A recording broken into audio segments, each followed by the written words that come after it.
Ayo,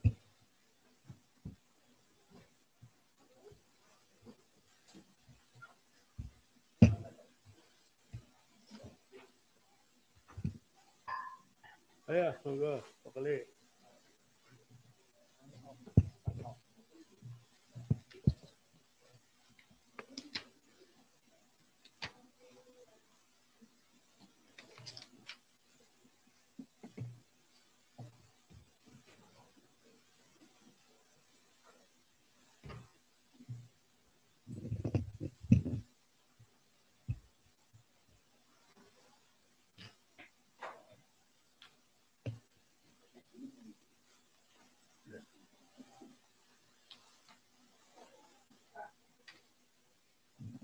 Bismillahirrahmanirrahim. Assalamualaikum warahmatullahi wabarakatuh. Saya hormati seluruh dosen penguji, maksudnya Dewan Penguji, yang saya hormati Saudara Prof. Vendus, Saudara Kelik Endro Suryono, SHMH, yang saya hormati Bapak Ibu sekalian yang hadir di ruangan ujian terbuka ini. Mas Asis, untuk kursi-kursinya ditambahi, banyak yang ingin masuk. Kalau tidak diperintah, tidak jalan Bu Anies. Perasaannya sudah capek.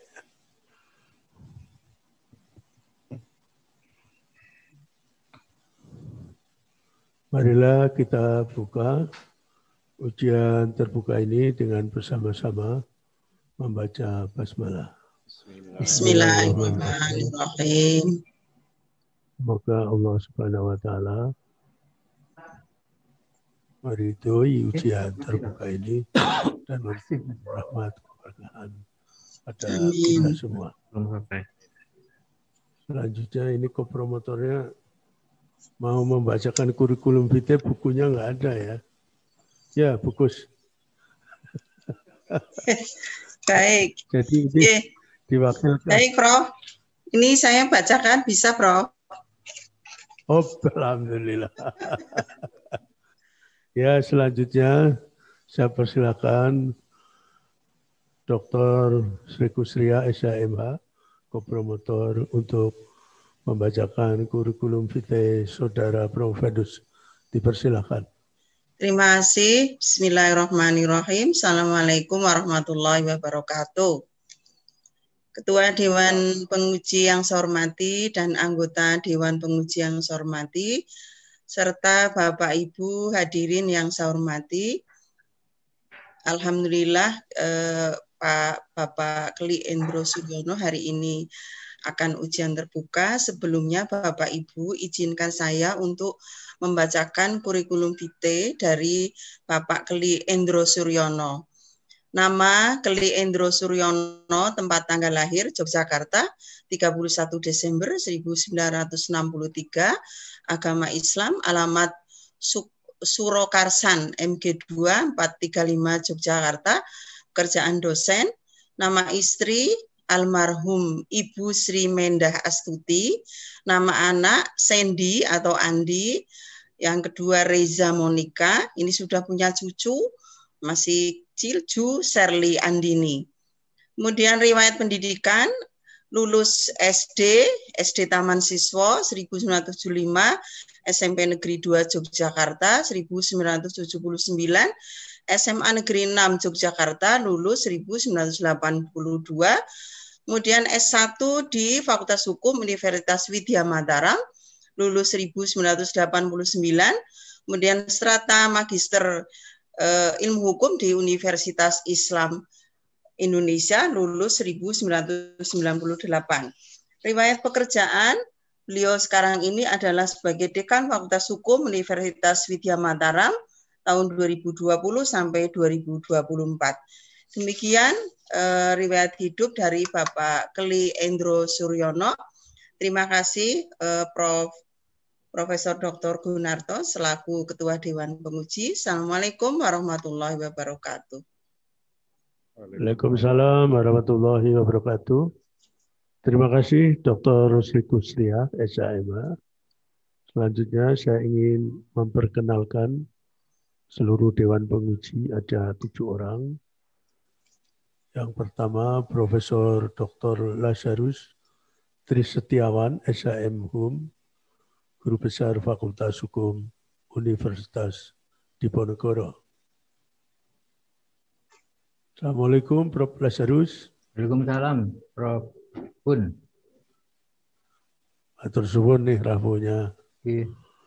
Yang kedua, ini Dr. Sri Kusria, SHMH. Ini Ketua Program Magister Hukum, Fakultas Hukum Unisula. Ya.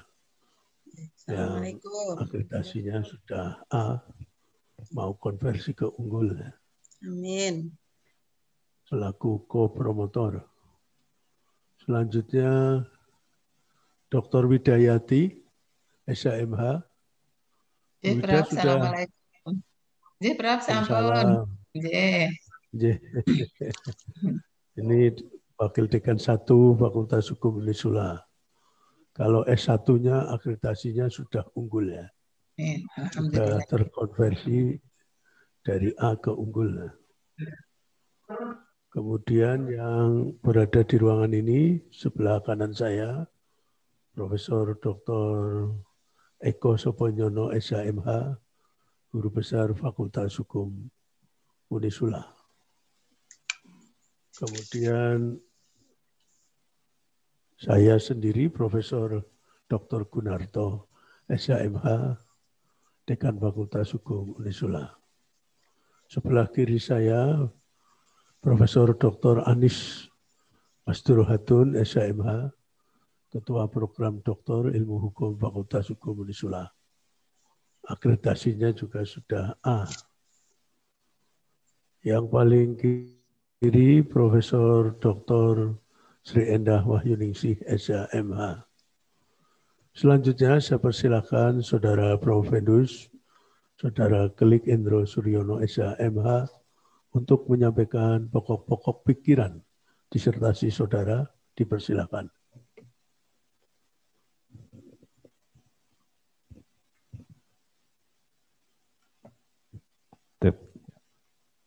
Terima kasih yang terhormat dan amat terpelajar, Profesor Dr. Haji Gunarto, SHSE, AKT MHUM, Ketua Dewan Penguji, sekaligus juga Dekan Fakultas Hukum, sekaligus juga promotor kami. Yang kedua, Dr. Haji Sri Kusriah, SHMHUM, anggota Dewan Penguji, juga sekaligus sebagai co-promotor kami. Yang ketiga, Profesor Dr. Lazarus Trisetiawan, SHMHUM, anggota Dewan Penguji. Yang keempat, Profesor Dr. Hajah Anis Masdurohatun, SHMHUM, Sekretaris Dewan Penguji. Yang kelima, Profesor Dr. Hajah Sri Endah Wahyuningsih, SHMHUM, anggota Dewan Penguji. Yang keenam, Profesor Dr. Eko Soponyono, SHMH, anggota Dewan Penguji. Ketujuh, Dr. Hajah Widayati, SHMH, anggota Dewan Penguji. Perkenankan saya menyampaikan pokok-pokok pikiran disertasi saya yang berjudul Penguatan Fungsi Legislasi Dewan Perwakilan Rakyat Daerah dalam Sistem Bikameral berdasarkan Hukum Progresif. Latar belakang masalah saya, secara filosofis, sebagai suatu negara demokratis, Indonesia mempunyai lembaga perwakilan atau lembaga legislatif yang disebut dengan nama parlemen. Dalam struktur ketatanegaraannya, yang berfungsi sebagai penyalur aspirasi rakyat dan sebagai fungsi pengawasan bagi lembaga lainnya, terutama eksekutif. Secara yuridis, pada perubahan ketiga Undang-Undang Dasar 1945, mengatur keberadaan Dewan Perwakilan Daerah atau DPD sebagai anggota legislatif.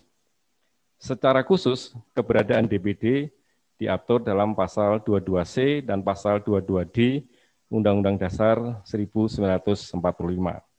Selain itu, Undang-Undang Nomor 2 Tahun 2018 tentang MD3 yang juga sudah diperbarui dengan Undang-Undang Nomor 2 Tahun 2019 yang mengatur tentang fungsi DPD, yaitu fungsi legislasi, pengawasan, dan fungsi anggaran. Secara sosiologis, keberadaan DPD dalam struktur parlemen menunjukkan penerapan sistem bikameral dalam sistem parlemen Indonesia. Sebagai anggota legislatif, DPD memiliki keterbatasan dalam melaksanakan fungsinya. Misalnya dalam fungsi legislasi, DPD hanya sebatas pada pertimbangan, tidak sampai pada keputusan.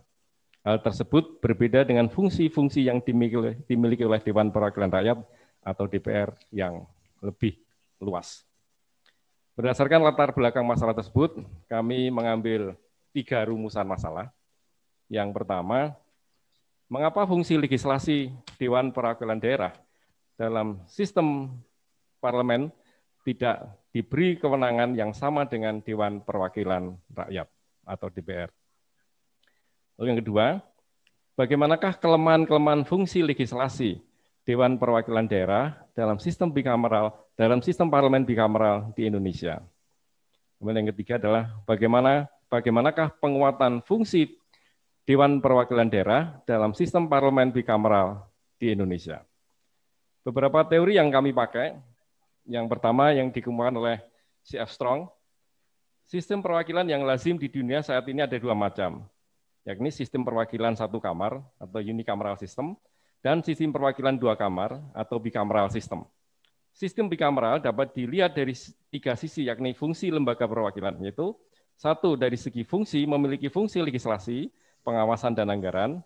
Yang kedua, dari segi keanggotaan, masing-masing kamar mempunyai anggota yang berbeda antara satu sama lain.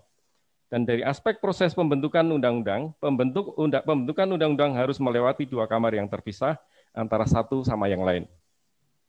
Kemudian yang kedua, yang dikemukakan oleh Saldi Isra, negara yang menganut prinsip pemisahan kekuasaan, separation of power, pembuatan undang-undang menjadi kewenangan lembaga perwakilan. Akan tetapi jika pemerintah ingin mengatur sesuatu hal melalui undang-undang, maka pemerintah dapat mengusulkan rancangan undang-undang tersebut melalui anggota lembaga perwakilan, terutama anggota lembaga perwakilan yang berasal dari partai politik, pendukung pemerintah, yang selanjutnya menjadi rancangan undang-undang usul inisiatif lembaga perwakilan. Kemudian yang kedua adalah yang dikemukakan oleh Azruddin Aswar, mengacu pada konsep demokrasi modern, Joseph Schumpeter, konsep demokrasi diartikan dengan istilah kehendak rakyat, the will of the people, sebagai sumber dan kebaikan bersama, the common good, sebagai satu tujuan. Kemudian yang dikemukakan oleh Encik Muhammad Fauzan, demokrasi memerlukan usaha nyata setiap warga dan perangkat pendukungnya, yaitu budaya yang kondusif sebagai manifestasi dari suatu kerangka berpikir atau mindset dan rancangan masyarakat atas setting sosial. Bentuk konkret dari manifestasi tersebut adalah dijadikannya demokrasi sebagai pandangan hidup, way of life, dalam seluk-beluk sendi kehidupan bernegara, baik oleh rakyat maupun oleh pemerintah. Kemudian yang dikemukakan oleh Dahlan Taib, sistem bikameral akan cocok atau sesuai dengan praktek ketatanegaraan Indonesia di mana yang akan datang, di masa yang akan datang. Sistem bikameral parlemen memiliki 2 kamar, yaitu DPR dan Senat atau DPD. DPR sering disebut sebagai House of Representative atau majelis rendah, lower house, sedangkan Senat disebut sebagai majelis tinggi atau upper house. Lazimnya sistem bikameral dan unicameral mengacu pada DPR atau parlemen dan tidak mengacu pada Majelis Perumusan Rakyat atau MPR. Kemudian metode penelitian, paradigma penelitian, paradigma konstruktivisme. Karena penelitian ini dimaksudkan untuk menghasilkan suatu pemikiran atau gagasan serta teori baru mengenai penguatan fungsi legislasi daerah, legislasi Dewan Perwakilan Daerah dalam sistem parlemen bikameral. Yang kedua, pendekatan penelitian, 1 pendekatan yuridis normatif, 2 pendekatan politik hukum, yang ketiga pendekatan komparasi. Yang ketiga adalah spesifikasi penelitian. Spesifikasi penelitian yang dilakukan adalah deskriptif analitik, yaitu menggambarkan suatu keadaan hukum seperti apa adanya dengan paradigma studi konstruktivisme, kemudian dengan dituangkan dalam sebuah pembahasan yang logis, sistematif, dan komprehensif. Keempat, sumber data. Data primer, perubahan ketiga Undang-Undang Dasar 1945 Undang-Undang Nomor 2 Tahun 2018, Undang-Undang Nomor 17 Tahun 2014, Putusan Mahkamah Konstitusi Nomor 79/PU strip 12 Romawi 2014. Yang kedua, data sekunder, bahan hukum primer, bahan hukum sekunder, dan bahan hukum tersier. Metode penelitian, metode pengumpulan data, metode dalam pengumpulan data yang digunakan dalam penelitiannya adalah studi kepustakaan, yaitu mengumpulkan bahan hukum primer berupa undang-undang, bahan-bahan yang diperoleh dari perpustakaan berupa buku dan dokumen hukum, dan hasil penelitian sebelumnya. Metode analisis data, metode analisis yang digunakan metode deskriptif, yaitu dengan cara reduksi atau perangkuman seleksi data sampai membuat kategori-kategori berdasarkan permasalahan-permasalahan serta melakukan analisis isi normatif produk-produk hukum hasil amandemen Undang-Undang Dasar 1945 dan gagasan amandemen kelima Undang-Undang Dasar 45 yang sudah dimiliki oleh DPD. Langkah selanjutnya memberikan gambaran sebuah rumusan tentang prospek DPD dalam sistem perwakilan di Indonesia yang akan datang. Hasil penelitian. 1. Dewan Perwakilan Daerah atau DPD memiliki dasar konstitusional dalam pasal 22C dan pasal 22D Undang-Undang Dasar 45. Dalam pasal 22C dan pasal 22D Undang-Undang Dasar 45,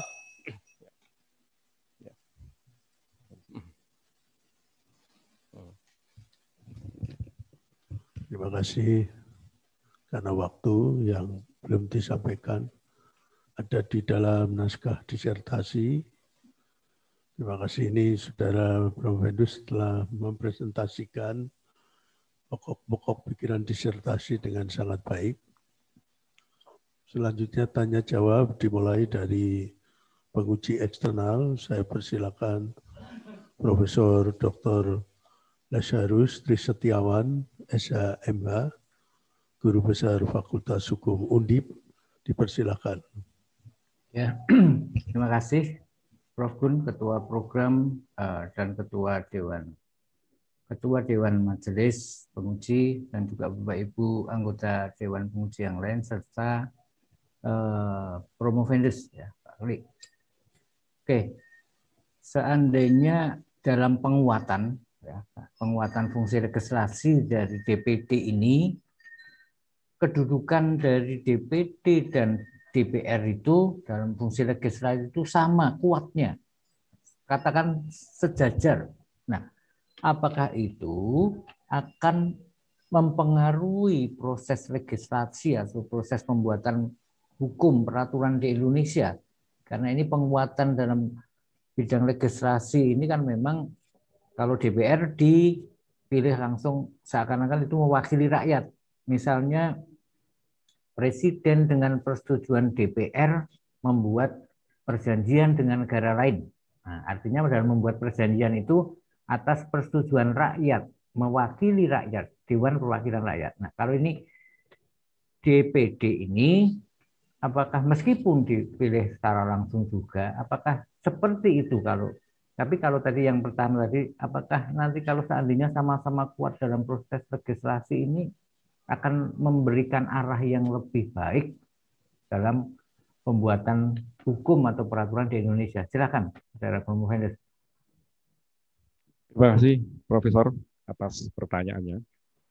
Jadi di dalam Undang-Undang Dasar 45 dan juga dalam MD3 itu sudah diatur kewenangan yang dimiliki oleh Dewan Perwakilan Daerah dalam menyusun undang-undang, yaitu undang-undang yang berkaitan dengan otonomi daerah, perkembangan daerah, pembagian daerah, kemudian perluasan daerah dan sebagainya yang berkaitan dengan daerah, termasuk pajak. Nah, sekarang memang DPD mempunyai kewenangan untuk itu. Akan tetapi dalam praktek pelaksanaannya, DPD tidak ikut menyetujui. Nah, jadi penguatan yang kami maksud adalah bahwa mana yang menjadi haknya DPD, mana yang menjadi haknya DPR di dalam membuat undang-undang, itu dikuatkan. Dalam arti kalau itu berhubungan dengan masalah kewenangan daerah, maka DPD harusnya tanpa melalui DPR untuk menyetujui atau mengesahkan bersama-sama dengan Presiden, tanpa harus melalui DPR. Justru itu yang tadi saya ilustrasikan, kalau itu dengan persetujuan DPR, artinya itu adalah disetujui rakyat, karena representasi DPR itu memang meskipun ini bicameral, apakah DPD itu bisa diperbandingkan kalau itu memang representasi rakyat secara keseluruhan. Ini kan tiap daerah, meskipun kalau dalam teori bisa saja dikatakan itu representasi dari rakyat. Silakan. Ya, terima kasih Prof atas pertanyaannya. Jadi meskipun DPD itu dipilih oleh suatu rakyat dalam satu wilayah tertentu, tetapi kemudian dia ditempatkan sebagai suatu lembaga Dewan Perwakilan Daerah yang ada dalam struktur ketatanegaraan, maka kemudian mereka berkumpul di semua daerah menjadi satu lembaga Dewan Perwakilan Daerah, maka menurut kami itu sudah merupakan satu representasi dari rakyat, dari masing-masing daerah yang ada di Indonesia ini. Oke. Jadi itu dulu kan pengganti dari utusan golongan, utusan apa namanya, ABRI. Oke, sekarang utusan daerah ya. Oke, sekarang ganti mengenai peran PLN. PLN bukan perusahaan listrik negara ya, tapi pusat legislasi nasional yang sebenarnya diamanatkan oleh undang-undang yang diamandemen mengenai P3. Pembentukan peraturan perundang-undangan. Sampai sekarang kan memang belum ya? Atau sudah terwujud? Nah, ini nanti kalau sudah terwujud, kira-kira peran-peran dari Balek, Badan Legislasi di DPR, kemudian ada lagi semacam Balek di DPD, atau di kementerian-kementerian Biro Hukum, ini kira-kira nanti gambarannya supaya PLN ini tidak bertabrakan. Kalau PLN nanti kan dileburkan atau diambilkan embrionya dari BPHN kalau tidak salah itu nanti. Coba bisa dijelaskan mengenai hal itu, silakan. Terima kasih Prof atas pertanyaannya. Jadi sementara ini penyusunan Balek itu kan menjadi kewenangannya DPR, Dewan Perwakilan Rakyat. Jadi seolah-olah DPD tidak punya kewenangan, padahal DPD itu adalah lembaga legislatif. Nah, kalau nanti DPD betul-betul diberi kewenangan, Undang-Undang Dasar 45 di amandemen yang kelima memberi kewenangan pada DPD, mestinya di dalam menyusun Balek, menyusun PLN tadi harus juga diikutsertakan oleh DPD, tidak hanya menjadi kewenangannya dari DPR. Begitu, Prof. Ya, oke. Kemungkinan untuk amandemen kelima itu peluangnya tipis-tipis atau tebel-tebel itu menurut saudara? Kalau dilihat, terima kasih Prof. Jadi kalau dilihat dari situasi politik kok kelihatannya masih tipis-tipis, Prof. Nah, justru di situ ya, karena kita tetap konsisten, ada beberapa masalah yang masuk, kemudian apakah presiden nanti 7 tahun sekali periode, dan semuanya itu tipis-tipis nanti peluangnya kalau saya melihat dari situ. Yang sekarang bisa diwujudkan untuk mengamandemen atau merubah Undang-Undang 12 2011 sajalah. Karena PLN ini pusatnya legislasi nasional, itu sebenarnya bisa menyatukan semua lembaga-lembaga untuk create atau untuk meregulasi aturan-aturan hukum ini melalui satu pintu.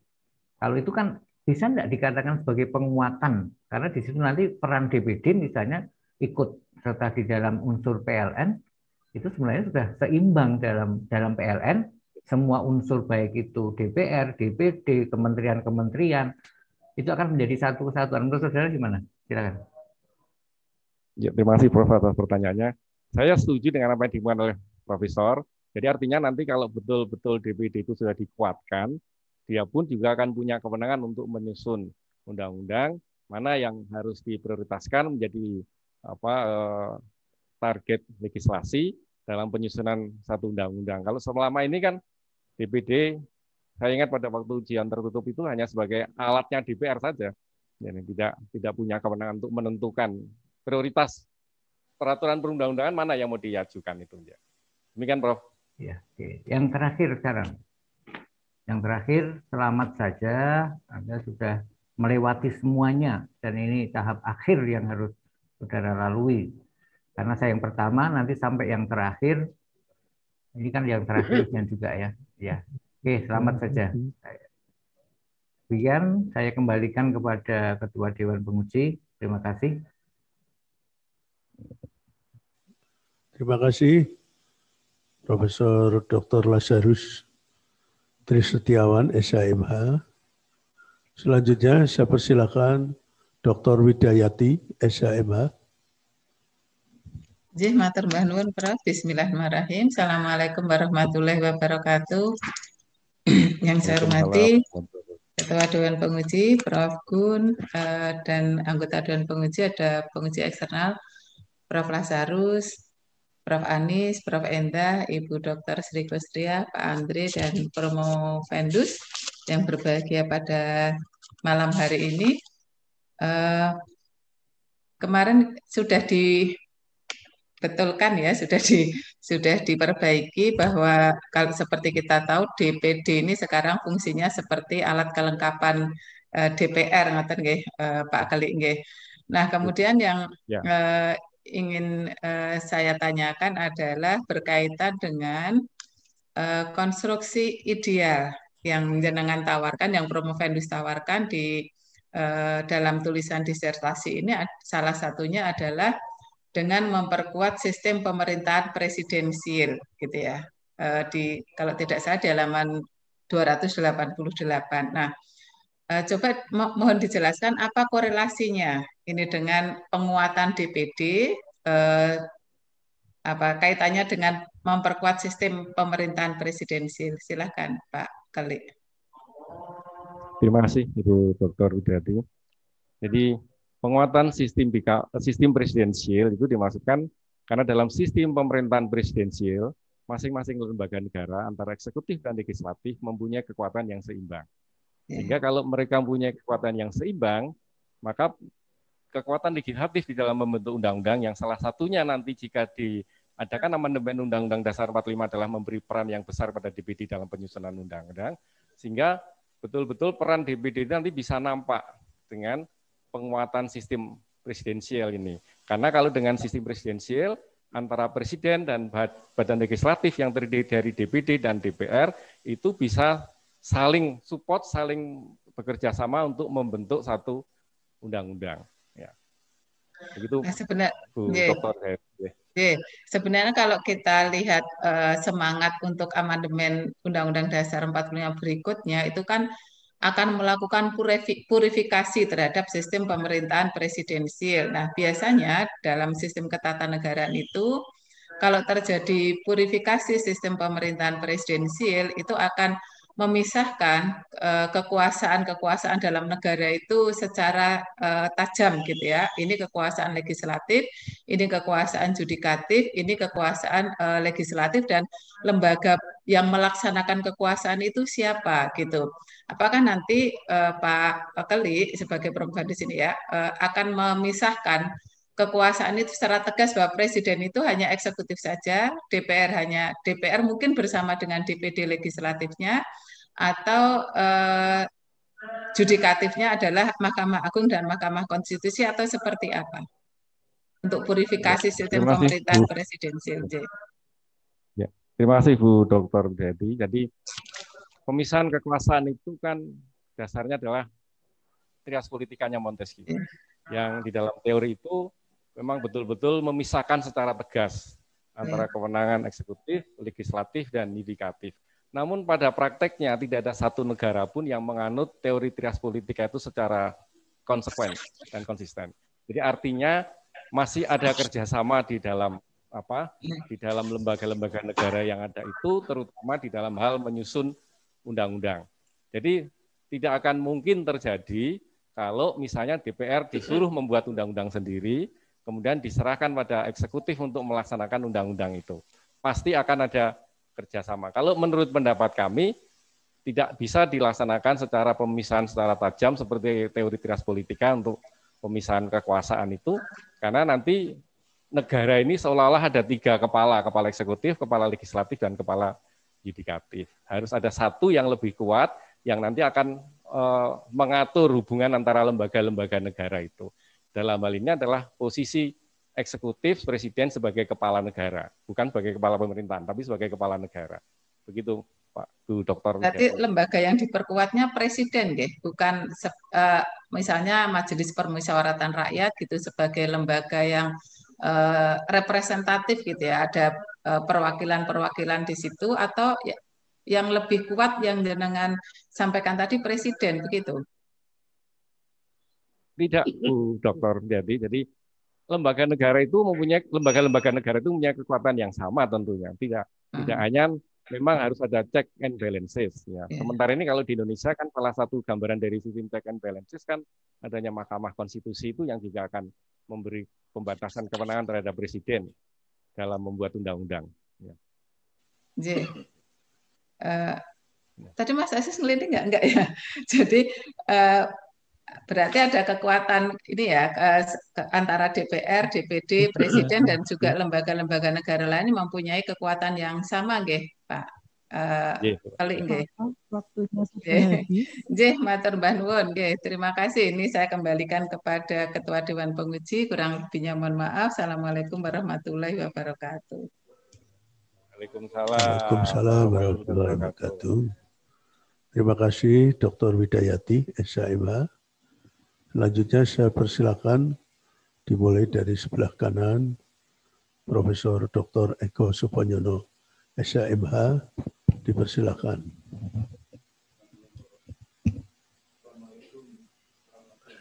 Waalaikumsalam. Assalamualaikum warahmatullahi wabarakatuh. Waalaikumsalam warahmatullahi wabarakatuh. Yang amatir pelajar Prof. Gun dan seluruh Dewan Penguji, yang amatir pelajar dan Bapak Perumfendes Pak Kli Endro Suryono. Pak berkenan Bapak Nun Sewu. Ini dibuatkan mesti berdasarkan ini ngaten nggih. Tapi kenapa judulnya berbeda? Oh iya. Ada ini bukan ujian. Kenapa kok berbeda? Kan aneh. Ya ini tanpa hukum progresif. Kalau ini pakai hukum progresif. Ya, mohon maaf Prof ya. Ya, kemudian permasalahannya ini yang justru menarik permasalahannya. Tadi saya dengarkan penjenengan permasalahan menggunakan yang ini. Padahal permasalahan yang ini itu menggunakan hukum progresif. Berkenan Bapak, ini sangat-sangat substansial. Jadi jangan sampai hal seperti ini itu terjadi karena baru baca ini saja sudah berbeda begitu. Mohon berkenan. Ya. Itu satu. Pak Kli, mohon maaf. Makna penguatan itu apa tuh Pak? Memberi peranan yang besar Prof terhadap lembaga negara. Iya, enggak, pemilihan kata ini kan bukan sembarangan, tapi bukan berarti bahwa penguatan itu dipilih sembarangan, bukan. Artinya kan maknanya itu dalam sekali, karena kalau menurut saya penguatan itu bisa dari segi intelektualitas para anggota DPRD maupun DPR, tapi juga kuantitas orang anggota DPRD atau anggota DPR, begitu. Nah, kemudian juga dari sisi intelektualitas itu dari sisi pendidikan. Nah, kalau ternyata itu yang terjadi dan ternyata DPRD itu dari segi intelektualitasnya itu maksimal katakanlah cuma S1, tetapi DPR itu ternyata ada doktornya, bahkan ada profesornya. Bagaimana bisa hal seperti ini itu dijadikan penguatan, Bapak? Berkenan, Bapak, monggo. Ya, terima kasih Prof atas pertanyaannya. Jadi kajian kami penguatan dari aspek kewenangan yang dimiliki oleh DPD. Ya, kami tidak mengkaji dari segi kualitas anggotanya. Ya. Jadi memang sampai saat ini kan anggota DPD ataupun DPR itu kan syaratnya minimal hanya SMA. Ya. Itu yang sebetulnya juga menjadi kendala di dalam rangka untuk melakukan penguatan. Ya. Nah, terlebih lagi kalau misalnya di dalam pembahasan RUU di DPR itu kan berhadapan dengan eksekutif yang sebagian besar bahkan sudah S3 dan sebagainya. Nah, jadi memang ini agak dilematik juga bagi DPD ketika akan menguatkan dirinya sebagai kelembagaan, tetapi isi anggotanya itu minimal hanya SMA, Prof. Nah, itu justru karena kewenangan itu sudah barang pasti terkait dengan intelektualitas juga kan, Bapak. Kan ngaten, Bapak. Jadi mohon berkenan ini karena disertasi ini kan menurut saya luar biasa kan. Judulnya saja itu kan bestseller gitu loh. Membaca saja kalau buku ini jadi buku itu wah, kok penguatan begitu. Tapi ketika orang berpikir panjang, bagaimana sih dasar bisa jadi penguatan? Kalau dari segi intelektualitas, segi kuantitas, apa mungkin kewenangan itu bisa diberikan untuk penguatan sementara dia yang penjenengan katakan saja dasarnya cuma kalau DPRD itu cuma SMA misalkan seperti itu. Ngaten gitu Bapak. Ya, itu satu. Kemudian yang terakhir sebentar saya sudah mau megang bel. di kesimpulan Bapak non sewu, itu jangan sampai kayak ringkasan Bapak. Karena saya hitung kesimpulannya itu ada 10 halaman. Padahal untuk 3 permasalahan, jadi berkenan nanti Pak Keli langsung aja diambil hakikinya. Formulasi permasalahan itu jawabannya apa? Ngeten kemauan, Bapak. Jadi jangan, karena seperti itu saya lihat, oh ini ringkasan, ini nggak bisa. Kalau ringkasan itu kan copy paste dari pembahasan kan, peringatan. Jadi itu. Terima kasih Prof sarannya. Sembah nuwun para tuun. Assalamualaikum warahmatullahi wabarakatuh. Waalaikumsalam warahmatullahi wabarakatuh. Terima kasih Profesor Dr. Eko Soponyono, SHMH.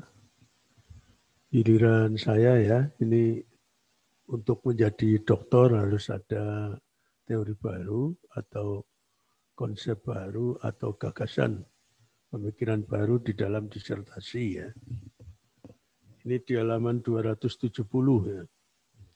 Ini ada merubah gagasan baru yang bersifat fundamental. Karena yang dirubah adalah konstitusi negara ya. Ini pasal 22D ayat 2 ini. DPD ikut membahas ya.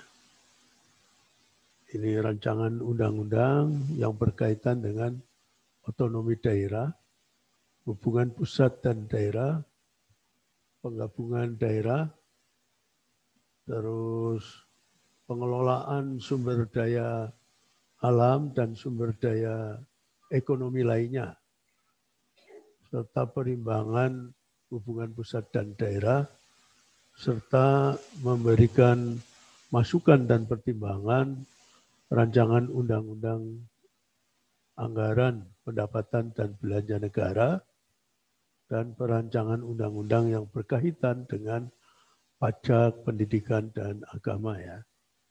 Ini kan menjadi hampir sama kalau DPD ikut ya, dengan dirubah menjadi DPD berhak. Kalau membahas rancangan undang-undang yang berkaitan dengan otonomi daerah, harusnya tidak berhak ya. Apa wajib ya. Jadi DPD wajib membahas rancangan undang-undang. Kalau berhak itu ya boleh juga tidak boleh, kan hak saja. Seperti bedanya dapat itu ya.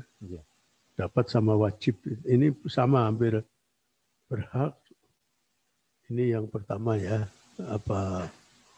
Apa lebih tepat DPD itu sudah diwajibkan untuk membahas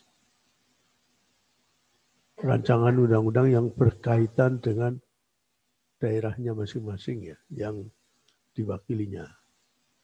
Ini yang agak mengganggu ya. Kalau yang pasal 22D ayat 1 Konstitusi Negara ini DPD berhak mengajukan rancangan undang-undang, benar ini. Berhak. Berhak ya. Tapi kalau membahas itu wajib kalau rancangan undang-undang yang berkaitan dengan daerah.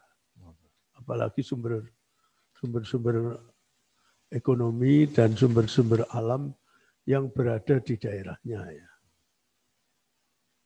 Nah ini minta penjelasan. Yang kedua adalah ini implikasi dari penguatan DPD itu berimplikasi apa ya? Dipersilakan. Ya, terima kasih Prof atas pertanyaannya. Jadi kami maksudkan berhak itu adalah bahwa DPD itu betul-betul harus diberi kewenangan untuk itu. Sementara sekarang itu baru ikut. Kalau ikut itu mau diajak ya bisa, tidak diajak ya bisa. Tapi kalau dia punya hak, maka dia harus melakukan tugas itu. Nah, itu pemahaman kami seperti itu. Dengan diberi kewenangan DPD untuk menyusun terpisah dengan kewenangan yang dimiliki oleh DPR, sama-sama mempunyai kekuasaan membentuk undang-undang, itu implikasinya adalah penguatan di daerah. Karena selama ini pembangunan yang di daerah itu kan yang memutus atau memberi putusan terakhir kan terutama di APBN itu kan DPR, DPD tidak ikut menentukan. Jadi usulan-usulan dari daerah di dalam pengembangan daerahnya itu terkadang berhenti di DPR atau tidak disetujui oleh DPR. Karena DPR pembahasannya hanya dari aspek politik anggaran saja, tidak membahas dari sebetulnya apa yang diinginkan oleh daerah itu. Jadi kalau DPD itu diberi kewenangan, maka implikasinya adalah penguatan di masing-masing daerah yang ada di Indonesia ini. Ya, terima kasih. Selanjutnya saya persilakan Profesor Dr. Anies Masturhatun, SHMH. Terima kasih Ketua Sidang. Assalamualaikum warahmatullahi wabarakatuh. Waalaikumsalam. Yang saya hormati Ketua dan anggota Dewan Penguji, Bapak Ibu yang dimuliakan oleh Allah SWT, dan yang berbahagia pada malam hari ini, Pak Keli Indro Suryono ya. Jadi ini kayak suami saya namanya, jadi ingin cepat pulang jadinya ya. Ya, Saudara Promovendu saya ucapkan selamat ya. Insya Allah sebentar lagi saudara akan jadi doktor ya. Amin. Bidang hukum tata negara begitu.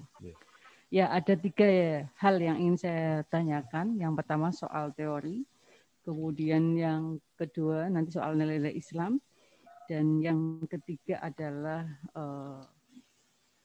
temuan saudara begitu.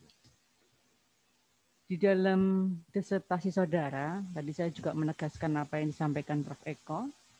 Saudara melakukan penelitian penguatan fungsi legislasi DPD dalam sistem parlemen bikameral di Indonesia berdasarkan hukum progresif. Nah, kira-kira apa yang melatar belakangi lahirnya hukum progresif itu? Silakan. Ya, terima kasih Prof atas pertanyaannya. Jadi, mengapa kami gunakan teori progresif? Karena di dalam sistem perundang-undangan di Indonesia, yang punya kewenangan untuk merubah undang-undang, kan penyusun undang-undang dalam ini adalah pemerintah bersama-sama dengan DPR. Tetapi kalau rakyat berkehendak lain, rakyat punya keinginan untuk merubah undang-undang, bisa saja rakyat mengusulkan untuk melakukan perubahan undang-undang. Dan perubahan peraturan perundang-undangan yang dilakukan oleh rakyat itu bisa didasarkan pada satu teori progresif, yaitu perubahan terhadap undang-undang karena keinginan dari masyarakat, karena adanya gejolak dari masyarakat yang sudah tidak sesuai dengan isi undang-undang itu, sehingga dia bisa melakukan perubahan terhadap undang-undang sesuai dengan keinginannya yang disampaikan kepada pembentuk undang-undang. Dalam ini ada DPR dan Presiden. Jadi perubahan satu undang-undang itu tidak hanya karena goodwill atau keinginan dari pembentuk undang-undang, tapi bisa juga keinginan dari masyarakat itu sendiri. Ya, baik. Secara konstitusional, demokrasi ini kan menjadi bagian daripada hak asasi manusia yang itu harus dijamin oleh negara kita. Kira-kira menurut saudara, apakah di dalam Islam juga ada anjuran, bahkan juga ada hal-hal yang menegaskan arti pentingnya nilai-nilai demokrasi itu? Silahkan. Ya, terima kasih Prof atas pertanyaannya. Satu contoh di dalam Islam mengenai demokrasi itu, misalnya kalau kita berbeda pendapat antara satu sama lainnya dan tidak bisa memutuskan, tanyalah kepada ahlinya, supaya bisa diperoleh satu keputusan yang sesuai dengan yang diinginkan. Atau kembalilah kepada ajaran Tuhan atau kitab suci atau sunnah Rasul itu. Itu salah satu itu. Ya, alhamdulillah suasana hari ini tuh sangat hangat ya, karena kemarin tuh diguyur hujan lebat. Bisakah saudara bacakan satu ayat di dalam Al-Quran di dalam disertasi saudara yang saudara kutip? Mohon maaf, tidak bisa, Prof. Ya, tidak apa-apa. Baik, saudara Promovendus, saudara selamatkan oleh Temer. Tadi ngedip-ngedipi Mas Aista. Ya, cuma saya hello saja tadi, Prof. Oh. Terima kasih Ketua Sidang. Assalamualaikum warahmatullahi wabarakatuh. Waalaikumsalam warahmatullahi wabarakatuh. Terima kasih Profesor Dr. Anies Masturhatun, SHMH. Selanjutnya saya persilakan Profesor Dr. Sri Endah Wahyuningsih, SHMH. Terima kasih Ketua Dewan Penguji. Bismillahirrahmanirrahim. Assalamualaikum warahmatullahi wabarakatuh. Waalaikumsalam. Yang saya hormati Ketua dan anggota Dewan Penguji, para hadirin yang saya muliakan, serta promovendus yang berbahagia.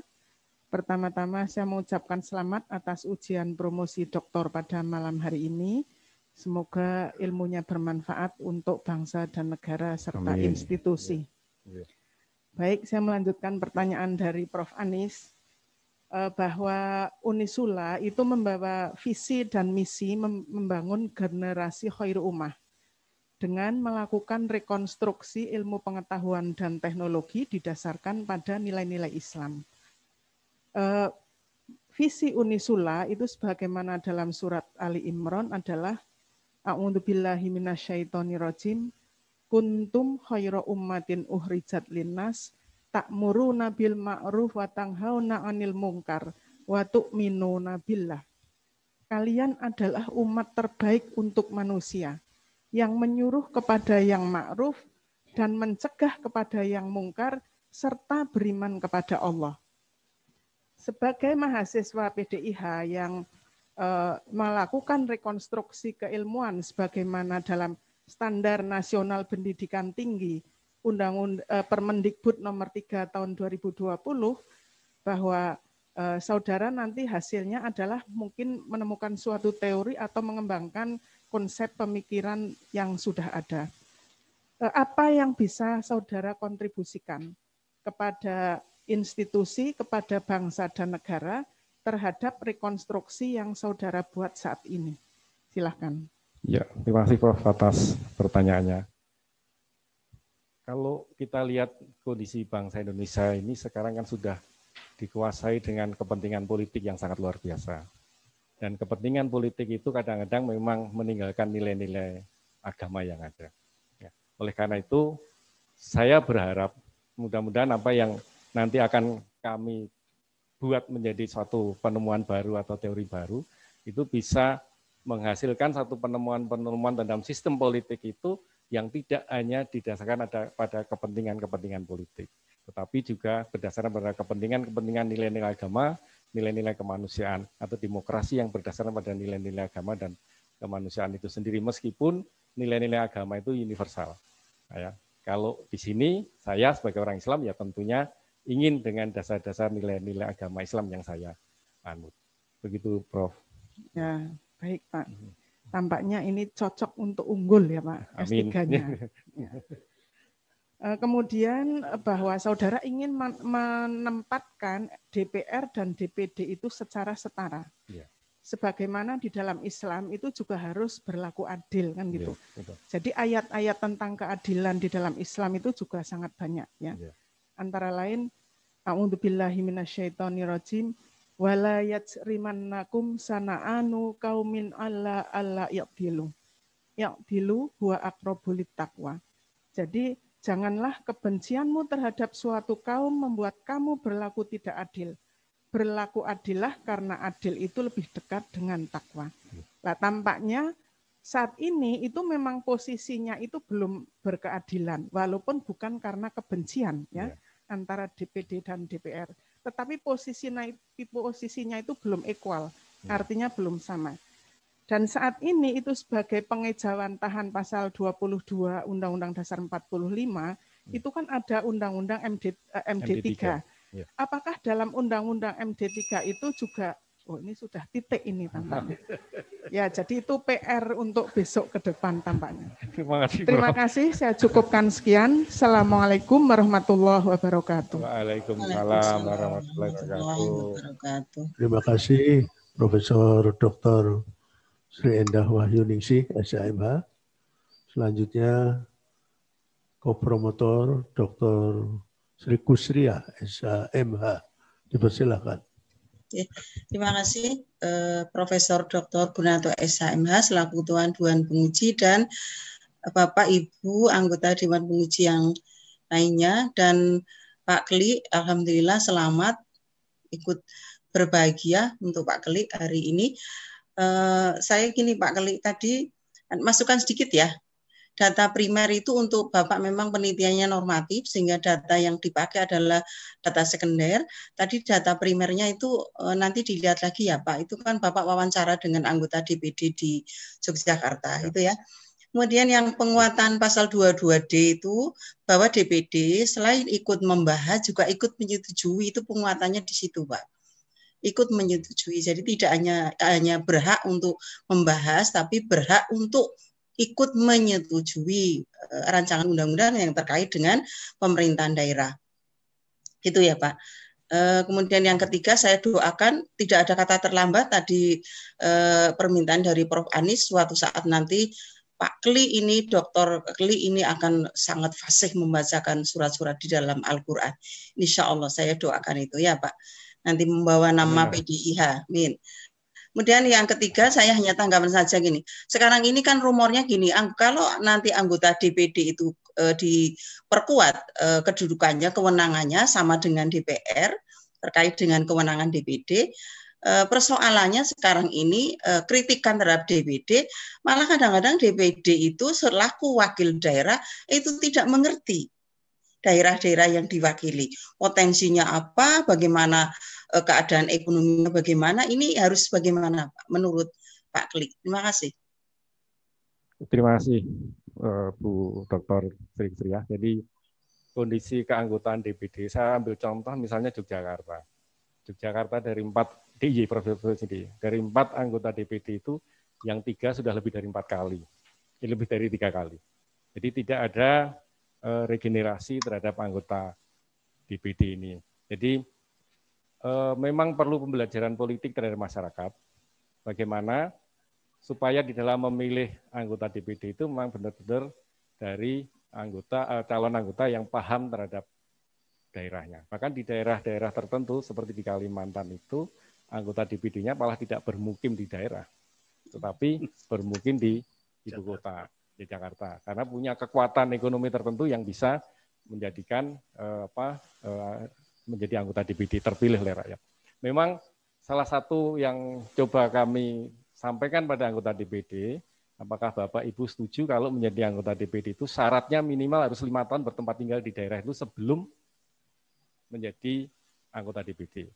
Dari 3 anggota DPD yang saya sampaikan pertanyaan itu tidak ada yang menjawab. Jadi ya mereka tampaknya sudah nyaman dengan kondisi seperti ini, tapi ke depan tampaknya perlu juga ada usaha untuk memberi syarat supaya anggota DPD itu betul-betul bertempat tinggal di daerah itu, tidak justru malah berada di luar kota. Dan promosi dokter selesai. Terima kasih. Assalamualaikum warahmatullahi wabarakatuh. Waalaikumsalam warahmatullahi wabarakatuh. Terima kasih Dr. Sri Kusria, SMH. Karena waktu ini tanya jawabnya sudah selesai. Ujian saya skorsing untuk memberi kesempatan Saudara Prof. Hedus dan keluarga untuk istirahat sejenak dan memberi kesempatan Dewan Penguji memberikan penilaian secara online ini ya. Assalamualaikum warahmatullahi wabarakatuh.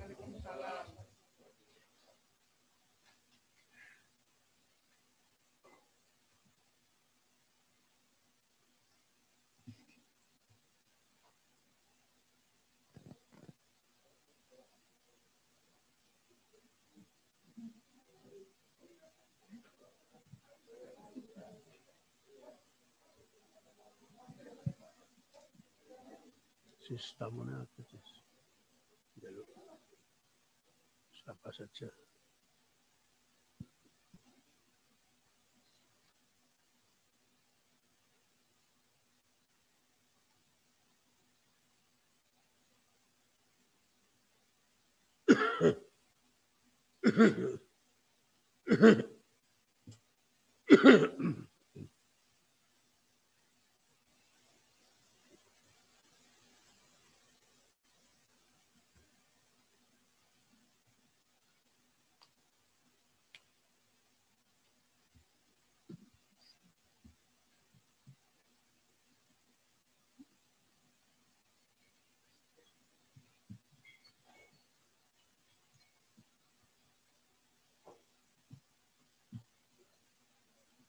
Oh, betul.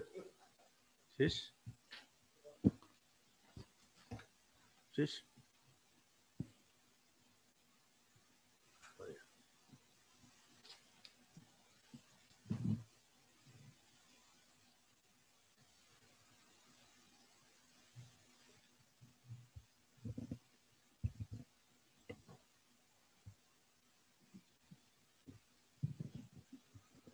Assalamualaikum warahmatullahi wabarakatuh. Ujian terbuka, saya lanjutkan kembali. Coursing saya cabut. Setelah seluruh Dewan Penguji memberikan penilaian, Saudara Promovendus dinyatakan lulus dengan nilai 3,82.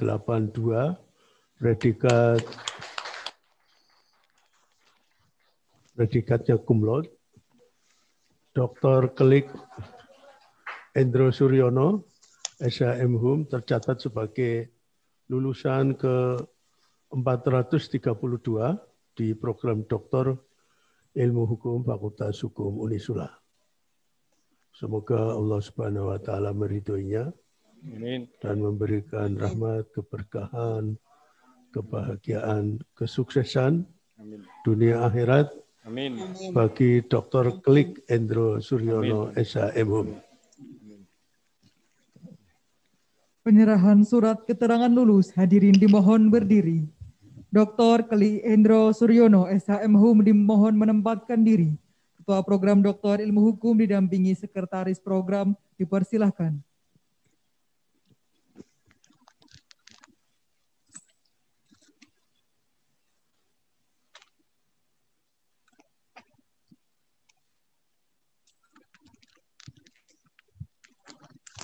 Ketua Program Doktor Ilmu Hukum, Sekretaris Program, dan Dr. Klik Endro Suryono SHM Hum kembali ke tempat semula. Hadirin disilahkan duduk kembali.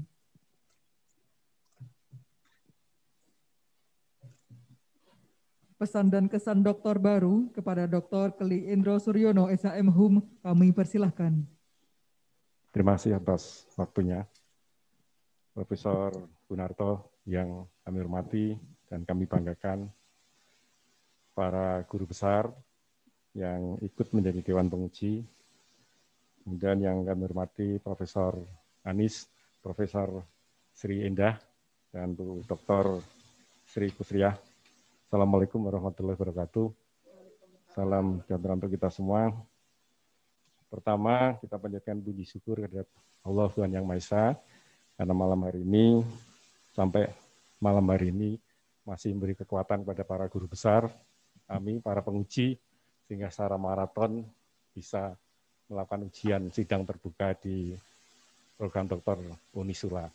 Dan ini tentunya sangat membanggakan kami bagi para mahasiswa, karena betul-betul luar biasa kami kuliah di program Doktor Unisula ini sangat-sangat terbantu dan sangat-sangat diistimewakan oleh para pengelola, para guru besar, sehingga kami bisa selesai dengan tepat waktu. Dan pada malam hari ini hadir rekan-rekan kami dari Universitas Widya Mataram, Bapak Rektor Profesor Edison Andi Hamid melalui online hadir dengan beberapa dosen. Lalu yang hadir di sini Pak Dr. Jumadi, Wakil Rektor 1, mewakili Bapak Rektor. Lalu ada Bapak Iman Darmawan, STPMP, Wakil Rektor 3. Dan maaf, 2. Wakil Rektor 3 tadi ada secara online. Dan yang istimewa, teman saya, tamu malam hari ini, Dr. Gigi Suryono SH, Dekan Fakultas Kedokteran Gigi Unisula. Ya. Ya. Beliau menyempatkan diri hadir. Ya.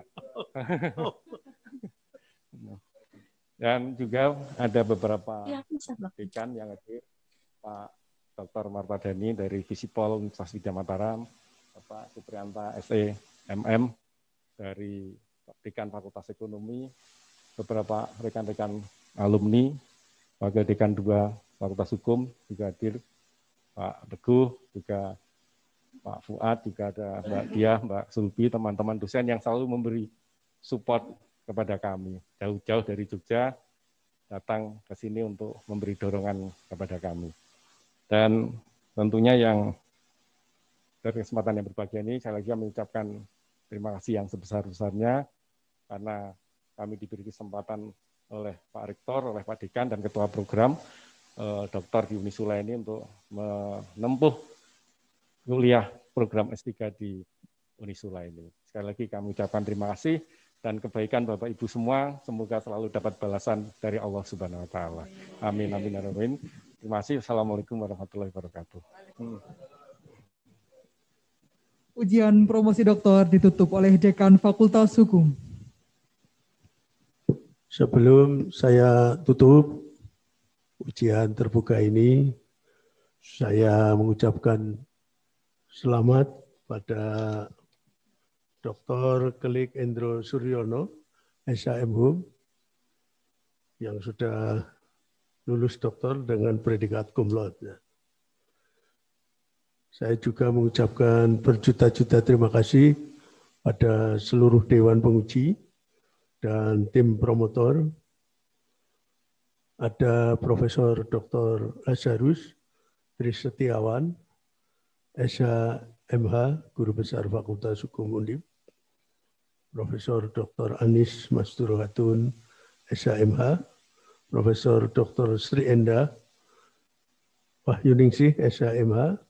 Profesor Dr. Eko Soponyono, SHMH, Dr. Sri Kusria, SHMH, dan Dr. Widayati, SHMH.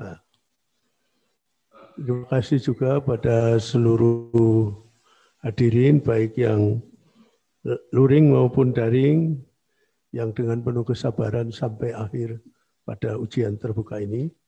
Khususnya saya mengucapkan berjuta terima kasih pada Dekan Fakultas Kedokteran Gigi Unisula, Dr. Gigi Suryono, SHMM, Matur Sembah Suwun, Pak Dekan.